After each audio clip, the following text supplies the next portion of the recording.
Robin Williams, one of the most famous actors in Hollywood, उनका ये coat तो आपने सुना ही होगा कभी ना कभी। अगर नहीं सुना तो बता देता हूँ। I used to think at one point of time that the worst thing in life is to end up all alone. No, it's not. The worst thing in life is to end up with people who make you feel alone. अब बहुत सारे लोगों के लिए एक fancy statement होगा, लेकिन मेरे लिए एक पावरफुल डिसर्टेशन का टॉपिक है ये। एंड ये हमारे सोसाइटी की एक बहुत क्रिटिकल चीज को बताता है जिसे हम एड्रेस नहीं कर रहे हैं। यहाँ तक हम कैसे पहुंचे, आगे इसका क्या रास्ता है, या फिर हम इससे कभी बाहर निकल भी पाएंगे कि नहीं, जानेंगे इस वीडियो में।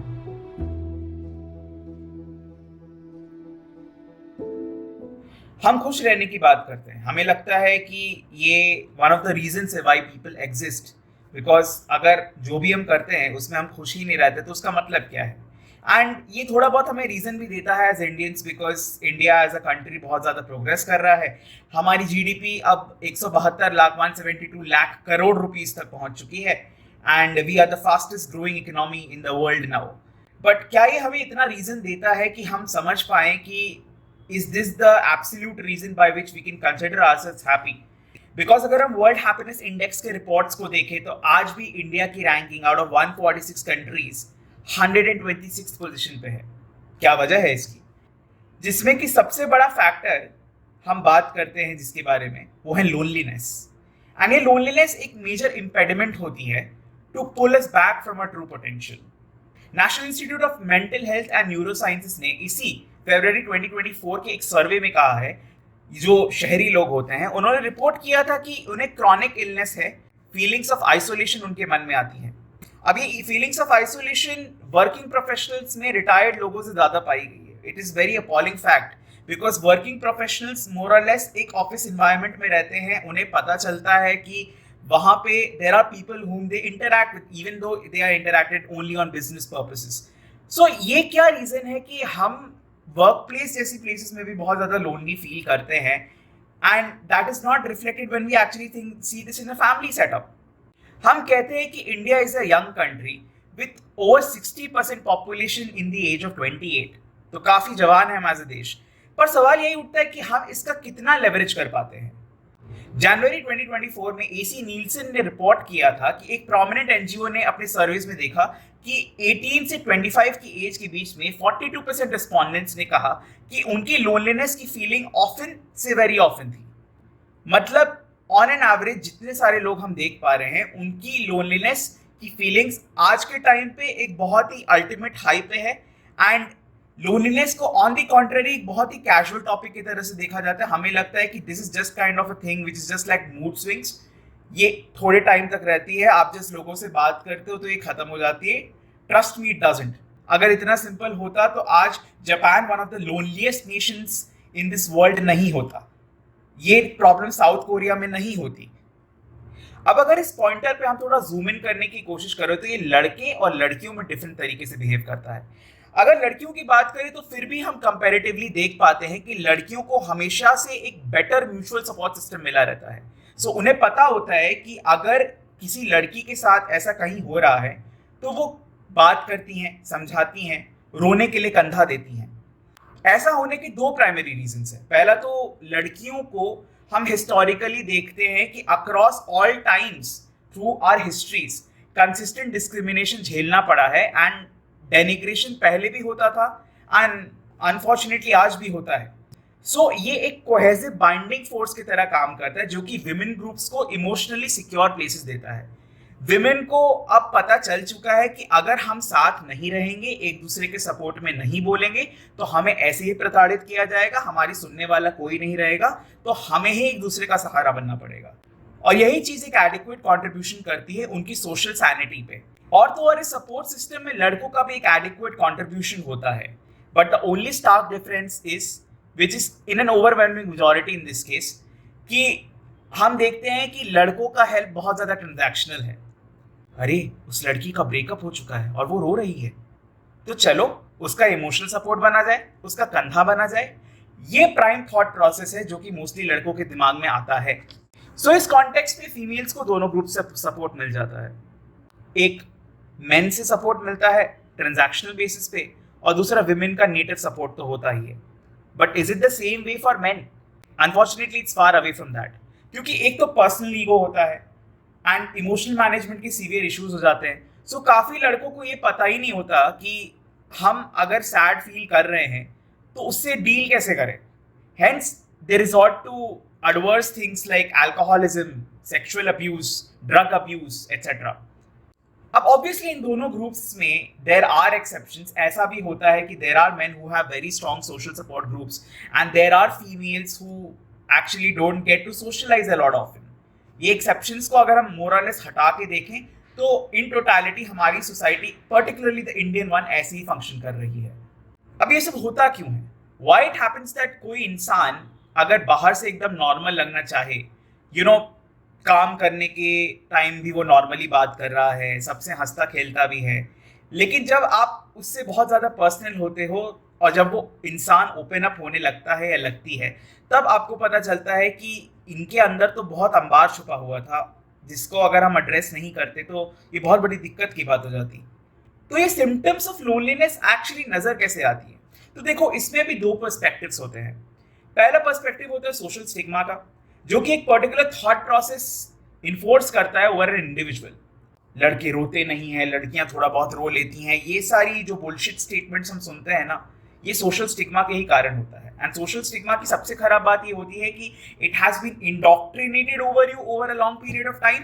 तो ये जल्दी छूटती भी नहीं है until unless आपके ऊपर एक और डोमिनेटिंग फोर्स आ जाए जो कि आपसे ये छुड़वाने को मजबूर करे, और उसके लिए भी कोई इंसेंटिव होता है. For example, it is the same thing as कि हम मॉडर्नाइजेशन को वेस्टर्नाइजेशन की तरफ इक्वेट करने की कोशिश करते हैं. हमें लगता है कि अगर हम शर्ट और पैंट पहन के और बड़े बड़े बढ़िया बढ़िया कपड़ा पहन के घूमें और उसके बाद हम लड़कियों को साथ तब भी बेइज्जती से बात करें तो शायद हम बड़ा मॉडर्न हो गए हैं. ये मोर और लेस उनका थॉट प्रोसेस चलता है. दूसरा पर्सपेक्टिव अगर हम देखना चाहें तो it is the perspective of aloneness and loneliness. We have to be very very careful with these two words. ये पता करने की बहुत जरूरत है कि alone and lonely actually do not mean the same thing. Lonely word जो होता है ना, it follows a unidirectional syllogism with the word alone. अगर बहुत सरल भाषा में बताऊं तो अगर कोई इंसान लोनली है तो बहुत संभव है कि वो अलोन है. But on the other hand it is not true. It is to be understood that many people also practice aloneness as a part of their social sanity and as a part of self-satisfaction.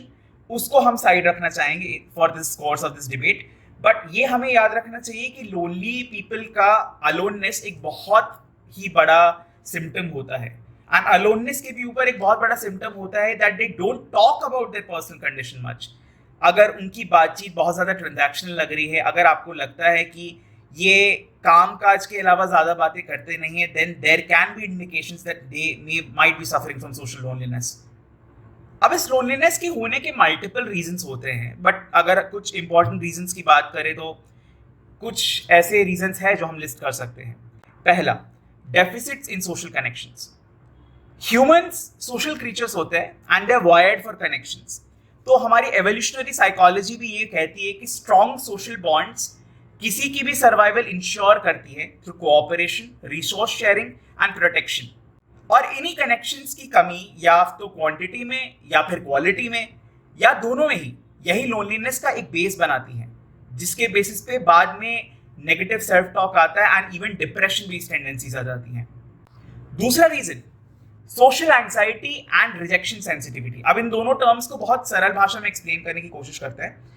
जब आपको society में general interactions करने में झिझक हो, आपको rejections या फिर क्रिटिसिज्म सहन नहीं हो पाता, even that if that is done in a very very constructive and a non bold manner, then you are highly rejection sensitive.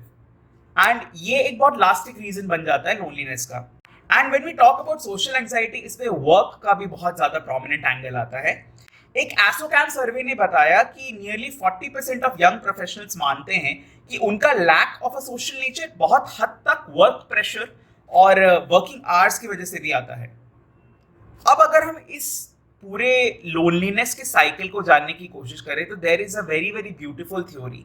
अगर आपने कभी साइकोलॉजी पढ़ी होगी या फिर ह्यूमन रिसोर्सेज भी पढ़े होंगे तो इससे आप रिलेट कर सकते हैं. एंड ये सिंगल थ्योरी ही आपको पूरे लोनलीनेस के साइकिल, उसका बेस और अल्टीमेटली उसके सॉल्यूशंस को जानने में हेल्प करेगी.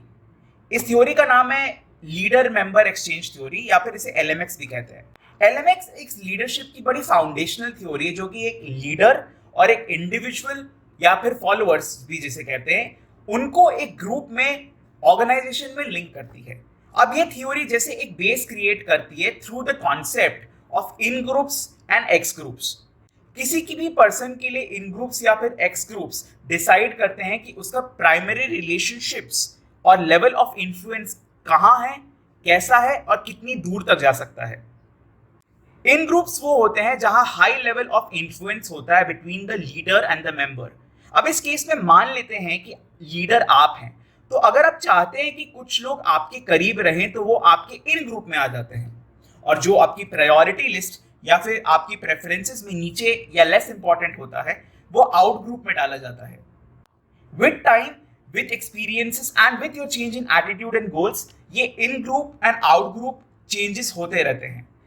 And if you also talk about people who are not emotionally mature, इनका in groups and out groups बहुत ज्यादा बदलते रहता है at a very very dynamic and alarming rate, which is also a not very good for them, because उनको बाद में loyalty issues होती है, उनको बाद में अपने फ्रेंड्स को मेंटेन करने और एक नेटवर्क भी सस्टेन करने में बहुत ज्यादा डिफिकल्टी होती है। अब अगर इस LMX थ्योरी को बहुत पर्सपेक्टिव में देखें तो इसमें दो प्रिंसिपल प्रॉब्लम क्या होती है जो कि लोनली लोग फेस करते हैं। पहली प्रॉब्लम होती है unable to sustain a significant number in your in groups. ये दिखाता है कि may be there is a difficulty by blending in across groups, या फिर there is a disconnect between people you mostly meet. तो इन सारी बातों को आप अल्टीमेटली जब प्रोपेल करते हो तो आपको पता चलता है दैट यस, मे बी मैं एक सस्टेन नहीं कर पा रहा हूं of a particular number of people who will like me the way I am, be what ever circumstances I face. चाहे मेरा अच्छा टाइम चल रहा हो, चाहे मेरा खराब टाइम चल रहा हो, but if you don't have that base of people due to personal reasons और professional reasons, you do feel lonely. दूसरा रीजन होता है कि you are present in everyone's out groups. Social exclusion और बाकी कैरेक्टरिस्टिक्स की वजह से भी आप इन ग्रुप्स में एंटर नहीं कर पाते। अब इसके कॉजेस इतने सिंपल तो होते नहीं है कि आप टोटली अनलाइकेबल हो जाएं, पर certain problems with natures and constraints like difficulties in opening up, lack of homogeneous groups and characteristics, ये सारी चीजें स्प्रिंग अप करती हैं। अगर हम थोड़ा सा इसे साइकोलॉजी के एंगल से भी देखना चाहें तो थॉमस हॉब्स की एक बहुत पर्सनल थ्योरी थी जो मुझे बहुत अच्छी लगती है इन मैटर्स में एक्सप्लेन करी, जो कि मैंने पढ़ी थी एक टाइम पे। इसे कहते हैं the theory of social contract. ये बताता है कि people live together in society in accordance with an agreement that establishes moral and political rules of behavior। ये बात भी आपको जानने की क्लियरली जरूरत है कि जिस तरीके से हर ग्रुप अपना एक सोशल रेजीम डिफाइन करता है, तो उस रेजीम से अगर आप कंपैटिबल नहीं है तो या तो आप उस ग्रुप से बाहर निकाल दिए जाओगे, या तो आपको यूजेज जो है आपकी स्किल्स की वो बस एक ट्रांजैक्शनल बेसिस पे रहेगी, जिसकी कोई रिक्विटल नहीं रहती या जिसका कोई रिमोर्स भी नहीं रहता आज के टाइम पे।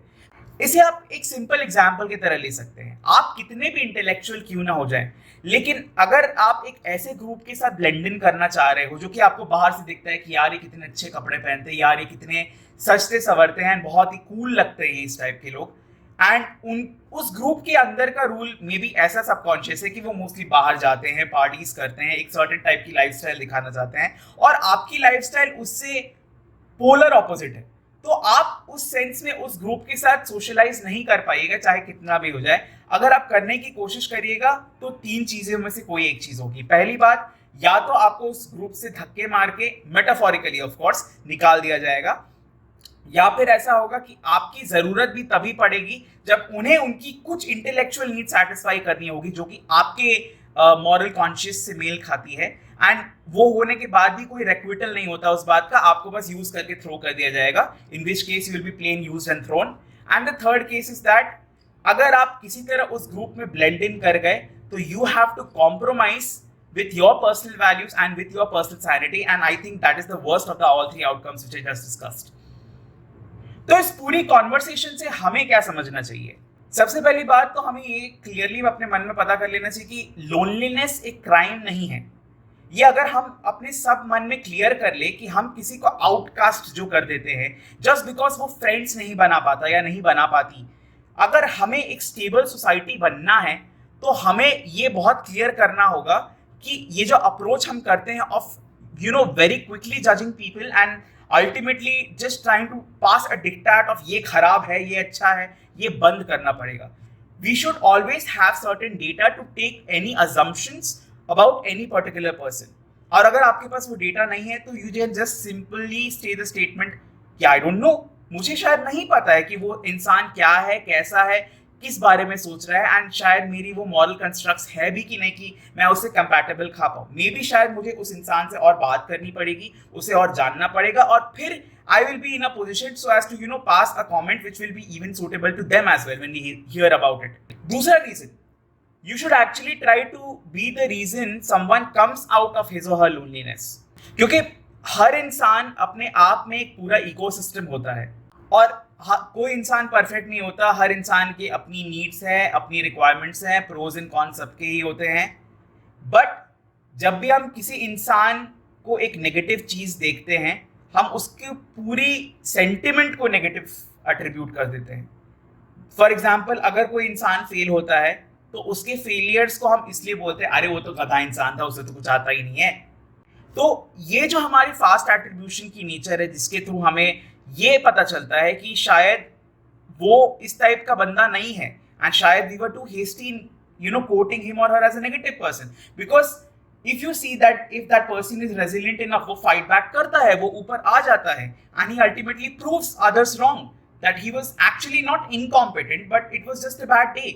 So why can't we be that tolerant कि हम starting से ही इस बात को समझ जाएं कि शायद कोई पर्सन अगर एक बार के लिए खराब है तो we give him that margin of error. और ये मार्जिन ऑफ एरर देना बहुत इंपॉर्टेंट होता है, चाहे आप रिलेशनशिप्स की बात कर लें, चाहे आप पर्सनल करियर गोल्स की बात कर लें, चाहे आप उस टाइप की फैमिलीज और पर्सनल वैल्यूज की भी बात कर लें.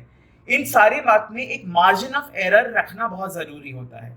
रिलेशनशिप्स में भी कितने लेवल का मार्जिन ऑफ एरर मैं टॉलरेट करूंगा और कितने level of margin of error मैं टॉलरेट नहीं करूंगा. अगर सपोज मैं इसको बहुत रूडिमेंटरी एग्जाम्पल एंड बहुत रिलेटेबल एग्जाम्पल लेके भी अगर मैं बात करने की कोशिश करूं, तो आप इसे समझ सकते हो कि suppose if there is a boyfriend और अ गर्लफ्रेंड, ठीक है, तो बॉयफ्रेंड अपनी गर्लफ्रेंड को कितने हद तक लड़कों से सोशलाइज करने के लिए अलाउ करेगा? Would he just allow her to actually go outside and just have conversations with her, or would he also allow that ये बाहर घूमने भी जा सकते हैं if she even wants to spend some personal time with her personal friend? तो ये एक certain level of leeway है जिसके बेसिस पे possessiveness की भी बात आ जाती है कि कोई लड़का कितना possessive होता है. and this is even reciprocated when we talk about girls भी boyfriends के साथ यही करती हैं. और ये मैं बोल बोल के बहुत लोगों को थक गया हूँ, लेकिन ये बहुत इंपॉर्टेंट होता है. थोड़ा सा प्लीज लाइफ में जजमेंटल और हेटफुल होना बंद करो. सेल्फ एम्पैथी एक ऐसी क्वालिटी है जो कि बहुत भारी एक कमी से जूझ रही है आज के टाइम पे, और अगर हम इसे नहीं टाइम पे फुलफिल कर पाते हैं within our personal characters, तो ये एक सोशल क्राइसिस क्रिएट करेगा जिससे मिसट्रस्ट, डिस्क्रिमिनेशन, हेट, इन्हीं सारे नेगेटिव क्वालिटीज को क्रिएट किया जाएगा, एंड उसका हम खामियाजा आज तक भुगत रहे हैं. You are seeing the Israel Palestine crisis, you are seeing the Russia Ukraine crisis. ये ग्लोबल लेवल्स पे भी होता है, ये गवर्नमेंट्स भी हमारे साथ करती हैं. एंड जब तक हम अपने आप को एक बहुत रूडिमेंटरी लेवल पे नहीं सुधारेंगे, हम अपने पर्सनल एटॉमिक प्रॉब्लम्स नहीं सॉल्व कर पाएंगे. एंड फिर हम कैसे एक्सपेक्ट कर सकते हैं कि हमारी ग्लोबल, नेशनल और इवन इंटर गैलेक्टिक प्रॉब्लम्स भी जो हम मान के चलते हैं, या सोशल आत्मीयता की जो हमारी प्रॉब्लम्स होती है, वो भी सॉल्व हो जाएंगी. The final thing which I would like to say about is to believe in truth. कोई आपको कितना भी और कुछ भी कह ले, ये आपको समझने की जरूरत है कि अगर आपको पता है कि आप सच्चे हो in all verdicts by God and in all verdicts in your true sense, then उस सच पे आपको मर मिटना चाहिए. किसी की हिम्मत नहीं होनी चाहिए कि आपको वो उस सच से झुठला दे. अगर आपको अपने में उस लेवल का कन्विक्शन है कि आप जो करते हो एक पर्टिकुलर रीजन के लिए करते हो और इसमें किसी की बुराई आप नहीं कर रहे हो, आप अपना भला कर रहे हो और आप दूसरी की भी भलाई ही चाहते हो, देन वो बात कितनी भी कड़वी हो, वो बात कितनी भी दिल को तकलीफ पहुंचाने वाली हो, लेकिन अगर वो बात सच है तो उस बात को बोलना बहुत जरूरी है. ठीक है. और इससे भी ज्यादा बड़ी बात ये होती है कि बाकी दूसरे ग्रुप्स को ये समझने की जरूरत है कि you have to learn to accept truth the way it is and not sugarcoat it in the way to just say have a group of yes-sayers and just try to be with people जो आपको हर चीज में momentary खुशी देने की कोशिश करते हैं. ठीक है. क्योंकि एक कबीर का दोहा भी है, निंदक नियरे राखिए आंगन कुटी छवाए। तो आपको जो निंदक होता है आपका, जो बेसिकली आपका क्रिटिक होता है, उस क्रिटिक की बात को आपको ज्यादा सुनना चाहिए अपार्ट फ्रॉम योर फ्रेंड, ठीक है? क्योंकि वो फ्रेंड से ज्यादा आपको ये बताता है कि वो आपको आईना दिखाता है जिससे आप एज अ पर्सन इंप्रूव कर सकते हो। हमेशा याद रखना है कि एक अच्छा दोस्त वो नहीं होता जो आपको गलती करने पे बताता है कि कोई बात नहीं, मैं तेरे साथ हूं, किसी ने कोई तेरे को बोला तो क्या हो गया। अच्छा दोस्त वो होता है जो आपको पहले ही गलती करने से रोक दे, जो आपको पहले बोले कि नहीं भाई, जो तू कर रहा है गलत कर रहा है, ये नहीं करना चाहिए, आई होप तू अपनी गलती को सुधारेगा। सो आज की वीडियो बस इतनी तक थी। आई होप आपको इस वीडियो से कुछ पर्सपेक्टिव मिला। लोनलीनेस में जो फैक्टर होता है डिप्रेशन का, वो भी हम आगे की वीडियोस में कवर करना चाहेंगे। आगे की वीडियो और भी बहुत इंटरेस्टिंग टॉपिक्स पे होगी, तो I would really like you to stay tuned on this. Please like this video and try to share it if you really liked it, and yes, please subscribe to the channel। आपके support की बहुत ज्यादा जरूरत है इस वक्त, अभी कुछ बहुत नया शुरू किया है, and there will be much more interesting topics to come forward। Till then, keep learning, keep thinking and stay safe, and always remember that whenever we are actually crying, that we are personally sad, why can't we be each other's reason to be happy? सोचिएगा कभी इस बारे में। Peace।